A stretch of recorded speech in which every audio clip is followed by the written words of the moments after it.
Yo, it's Rob here from Shonen Showdown. Today we're doing another episode of Anime Free-For-All. Let's get right into it. So it looks like we have a free-for-all from Rob the Weeb here. We got Denji, Aang, Yuta, Law, Kakashi, Gabimaru, Meruem, and Shigaraki. You guys already know when we're doing anime free-for-alls, we're trying to see who's the first one out and who's the last man standing. I could tell you guys right away that Meruem and Gabimaru are in the danger zone. Let me tell you why. First of all, when it comes to Meruem and Hunter, we know how elite he is because he was going up against Chairman Netero. Literally, Netero pushed him to the brink, and then you have people mentioning post-Rose Meruem, who obviously after the Rose Bomb was even stronger. We get all of that. But when you're looking at all of the characters on the chart, what do I always say about free-for-alls? Are you able to fight multiple people all at once? Meruem, we don't know to what extent when you're looking at people like Kakashi, who has access to the Kamui. You have Yuta coupled with Rika, because you know Rika's coming with him. You know that Aang has access to all elements. He's going to be going absolutely crazy. When you're seeing free-for-alls happening, what types of techniques is Meruem going to be bringing out to combat a lot of these characters all at once? I don't see it really happening. He's better in a 1v1 scenario. Same thing with Gabimaru for me as well. We know he has access to Tao. Tao is elite. When you bring up Tao, it's kind of similar to Haki in One Piece. I mean, you have that kind of invisible aura that is used for attacks and defense, and we get all of that. But Gabimaru really boxing in a free-for-all, fighting multiple people all at once,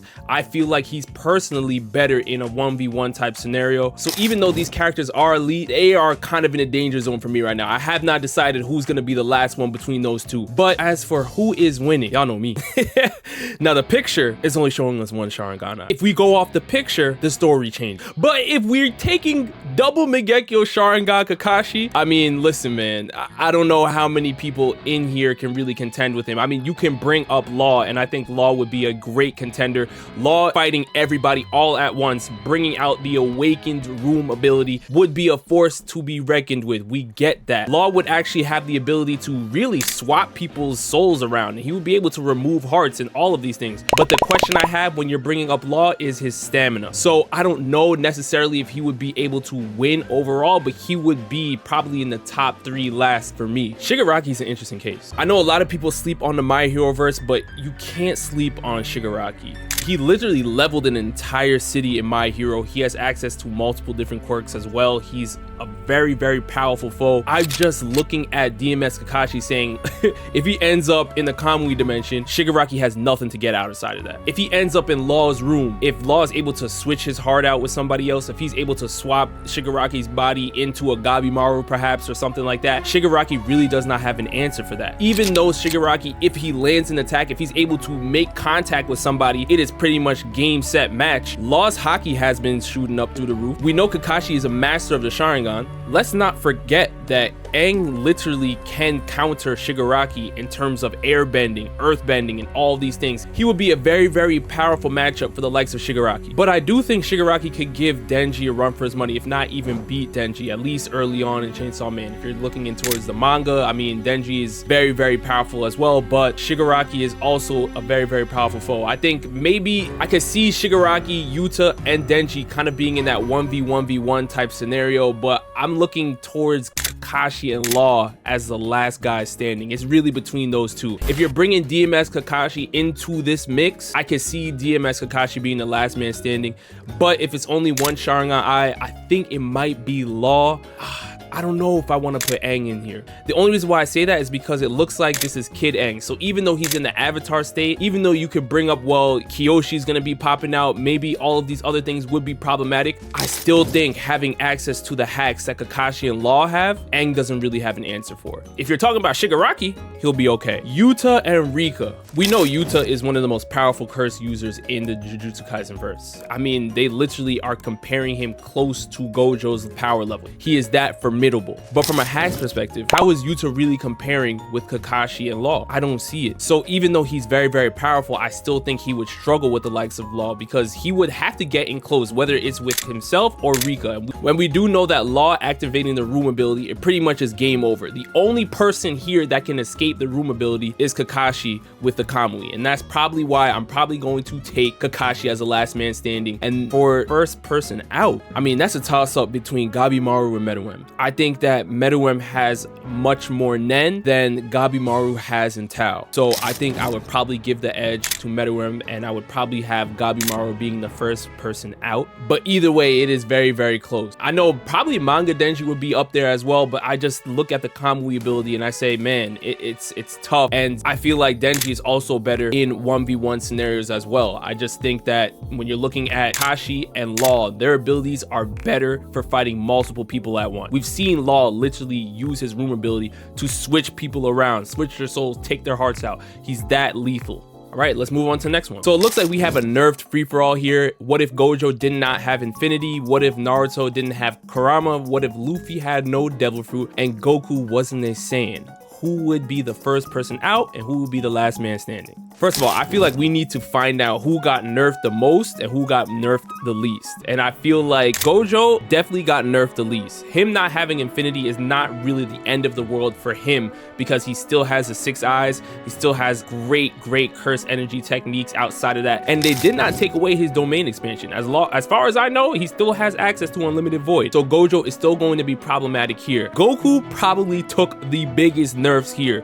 Goku not being a Saiyan is still tough. Now, there are powerful Earthlings in the Dragon Ball Z verse. Let's not sleep. Krillin is up there. Okay, I know a lot of people like to sleep on Krillin, but Krillin was still in the Tournament of Power. Master Roshi was still in the Tournament of Power.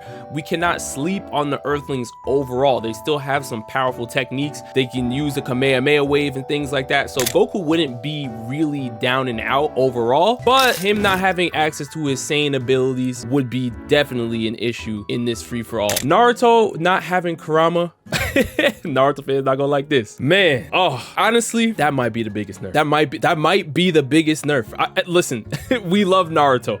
Even him being an Uzumaki member, right? And we know the Uzumaki clan has high chakra reserves. They're great with sealing techniques and all those things. Naruto being a member of that family does give him grace in this type of battle because we have to say, well, he does have a high chakra reserve. But the amount that Naruto relies on Kurama is out of this world. He needs him for literally all his techniques, all his power-ups, Kurama chakra mode, barrier mode, all of these things. Naruto not having Kurama would be a major problem. Listen, Naruto probably got the biggest nerfs here, man. I'm not gonna lie. It's tough. Looking at Luffy without a Devil Fruit, yeah, that is very tough. But it would probably make Luffy just be a hockey man. I mean, Luffy does have incredible hockey already. We know that his training session will really boost up his hockey. He has Advanced Conquerors. He has Ryuo. He has Future Sight Observation. Luffy would still be okay as a straight up hockey man. Now, who's the first person out? See, the issue with me looking at this here is that Gojo still has domain expansion. I think Naruto is still powerful, but without the 9 tails, the chakra reserves are still, I mean, his techniques use a lot of chakra. If he does not have the 9 tails, if Naruto is not a Jinchuriki, is he still throwing out these crazy Rasengans and really spamming and going crazy, summoning thousands of shadow clones at a whim?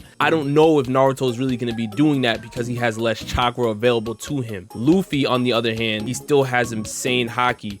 He's just obviously not going to be using Gear 5 or anything like that, which is still a major issue. Goku being a pure human and having no Saiyan abilities is definitely a big nerf on his power level. But as a martial artist, Goku is clapping everybody on the list, just in close range combat alone. His speed would definitely be nerfed. His attack power would definitely be nerfed, but his technique are still there. I don't know if any character here can really see Goku in a 1v1 off the straight hands alone, but because Gojo has domain expansion, it really makes me think, well, which character here after being nerfed is gonna have a counter to that? And that's why I'm looking at Luffy and I'm saying, well, Luffy still has Future Sight. If he's able to really speed blitz Gojo, I mean, I think that's something that could definitely happen because Gojo does not have Infinity here, guys, so he could still get hit, he could still be hurt.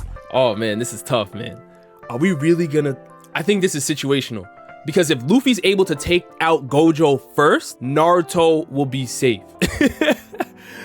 But if Gojo is able to get the domain expansion off before anybody gets to him, I don't know who's really getting out of the domain expansion. I mean, Naruto does not have Kurama. Maybe he can try to finesse with a shadow clone or something, but I think him not having Kurama is huge. That's Naruto's lifeline. That's his power. That's majority of his techniques. That's who he is. I think because Gojo doesn't have infinity, I think I gotta drop Gojo off first. I think Gojo will probably be the first one out. And the only reason why I say that is because Luffy having future sight is still a major threat to Gojo. Absolutely. I think that him not having infinity, I don't see him really tanking any Riro or advanced conqueror's attacks from Luffy, and Luffy is much faster than Gojo, as we've seen in One Piece. So I think that is his kryptonite. When you're looking at these other characters, I probably still have to say Goku. Even though it's weird because Goku not being a Saiyan, he would really be nerfed. But like I said, he would still have access to the Kamehameha wave. I mean, you could still argue that Goku can destroy the planet. He probably still can destroy the planet when you're looking at people like Krillin. Yeah, I think Goku would definitely be the last man standing. Luffy and Naruto would be somewhere in the mix, and Gojo would be the first one out. But Gojo really only being the first one out is a factor of Luffy. I think if Luffy is not there, it might be Naruto. It might be Naruto. No Kurama is crazy. But yeah, I'm going with Gojo out first and Goku last. Now you guys let me know down in the comment section below which parts you agree with or disagree with. And with that, see you guys next time.